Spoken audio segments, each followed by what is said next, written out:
Tonight is AEW All Out in Chicago, and we'll be going through this match card together, and I'll be giving you my predictions. Before we get into that, guys, remember to like and subscribe. It really helps the channel in more ways than you can even imagine. And before we get really detailed into this card, this is a pay-per-view that is traditionally short by AEW standards. If you are an avid AEW watcher, you will realize and you'll recognize that the cards usually are about 12 to 14 matches for their pay-per-views. So this is a short show by AEW standards. And it's a situation where they had limited build for majority of these matches, aside from the main event and Daniel Garcia versus MJF, just due to the quick turnaround from All In and All Out that we just saw 2 weeks ago in Wembley Stadium. So it's really just a short turnaround. So we're really working with limited stories when it comes to these matches. But now let's get into the card. I'm going to start from the top. We have Willow Nightingale versus Chris Statlander in a Chicago street fight for the CMLL Women's Championship. I'm going to go with Willow Nightingale for this, and she's going to pick up the W and retain her championship. As we know, Willow and Chris Statlander have been going through this feud for several weeks now. It's been a situation where they had their match in the pre-show to determine the pre-show match for All In Wembley a few weeks ago, where they would determine the stimulation for this match, and we got the Chicago Street Fight simulation. And this is a match that I feel like Willow Nightingale really needs to pick up the W in. Willow is somebody who, going back to her feud with Mercedes Moné when she first debuted in the company, is somebody that's been a fan favorite and is somebody who's gotten a lot of crowd support from the AEW faithful. But she's been kind of on a cold streak lately, and I believe her picking up this W and retaining her championship will be really beneficial for her going forward in AEW, going forward in ROH, and going forward in her indie runs that she's been hitting, such as spots in Japan and in Mexico, of course, being in CMLL. So I'm going with Willow Nightingale for that win. That's Willow Nightingale in the win column.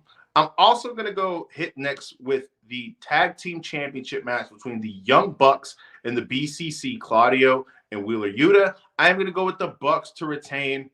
Now, if you really want me to be honest with you, man, post-feuding with Sting and Darby Allin, the Bucks have really not been doing it for me.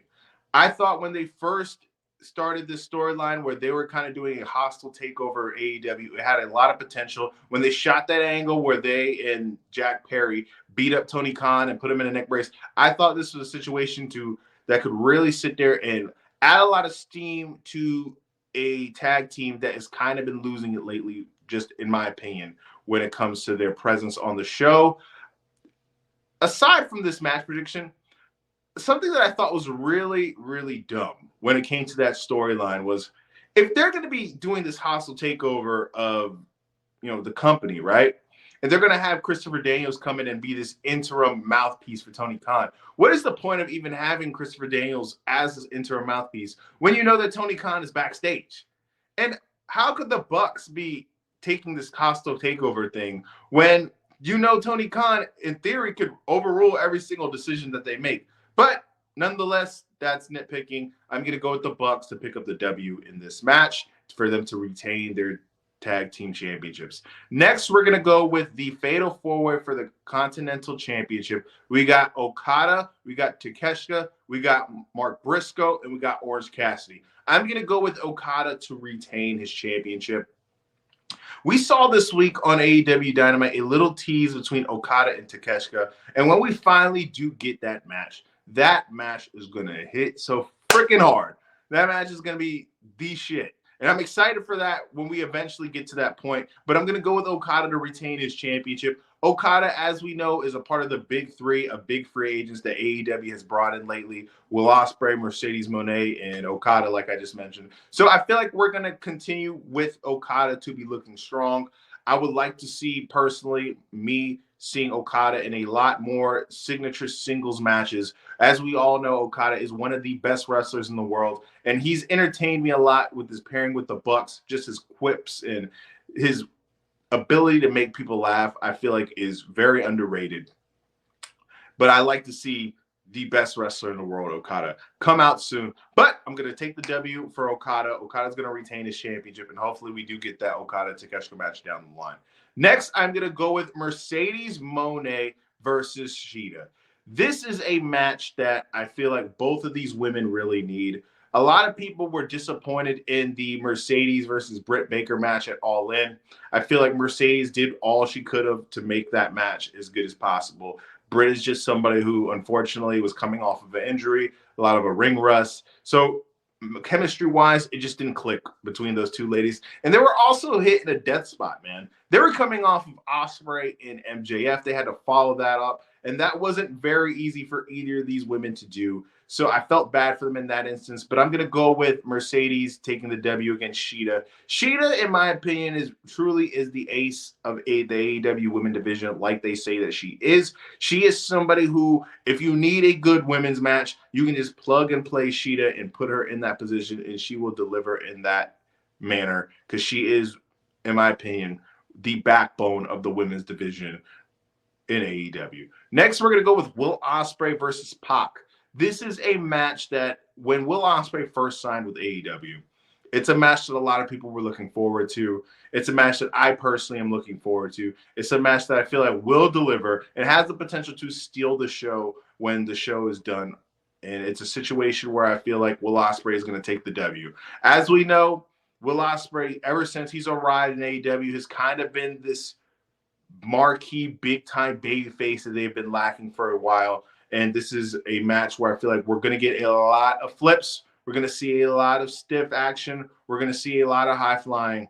And I'm going to go with Will Ospreay to retain his championship against Pac. Next, we're going to go with MJF versus Daniel Garcia. Now, in traditional sense, I feel like this is a match that Daniel Garcia should win. This is somebody who they've obviously been building up for a while. Daniel Garcia has been gaining momentum ever since the past year, since he's been in AEW. He's slowly but surely been picking up a lot of momentum. He is going to go against, in my opinion, the biggest homegrown talent AEW has today, MJF. We saw this week and we saw previous weeks things get very personal between these two. We've seen MJF leave Daniel Garcia in a pool of his own blood multiple times heading into this match. And unfortunately, man, I'm going to go with MJF taking the W. And the reason why I'm going to take MJF taking the W is because, like I said, MJF is one of the faces of the company entirely. MJF is, like I said, the biggest homegrown talent in the company to date. And I feel like just Garcia being in a situation where he has a marquee match against somebody like MJF is a W in itself. So I'm going to go with MJF picking up the W. Next, we're going to go into the AEW Championship match between Bryan Danielson and Jungle Jack Perry. Jungle Jack, man, it's a habit of me. But we're going to go see him go against the scapegoat, Jack Perry. And this is a match that was kind of controversial to a lot of people. I know a lot of people were kind of frustrated as to why Jack Perry was the one getting the shot. And in a pay-per-view that only had a 2-week build, in my opinion, it makes all the sense in the world. It's in Chicago, so he's going to get a reaction. He is the TNT champion, so he's the de facto number 2 in the company. He has a pinfall win over Danielson, like they've explained before. And he also has a win in a casket match over Darby Allin at All In, who was the number 1 contender to the championship as well. But at the end of the day, I'm going to go with Bryan Danielson. Bryan Danielson had his coronating moment at All In a few weeks ago. He's mentioned how he's going to just continue to wrestle full-time until the wheels fall off and he loses his AEW championship. And I feel like it is too soon to sit there and stop that party. So I'm going to go with Bryan Danielson for the W. Next, we're going to go into the main event match, probably the match that is the selling point for most people, and that is Hangman Adam Page versus Swerve Strickland in an unsanctioned steel cage match. Now, if you follow AEW for a while, you know these unsanctioned lights out matches where the result doesn't even matter in the win and loss column. They can get pretty freaking brutal. I remember watching Mox and Kenny Omega have one of those, and it was pretty nasty. I remember seeing OC and and what's his name? Freaking, you know who I'm talking about. Baby, Adam Cole. See? He's been gone so long, I forgot the guy's name. And that was pretty freaking nasty. All right.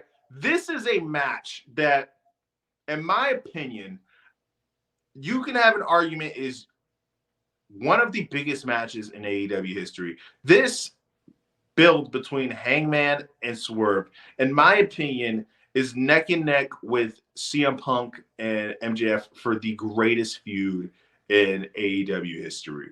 And this match, I'm going to go with Hangman Page. This is not who I want to win. I'm a big-time Swerve guy. You know, I swerve when I drive. But I'm going to go with Hangman simply off of the fact that Hangman is 0-2-1 in his feud against Swerve.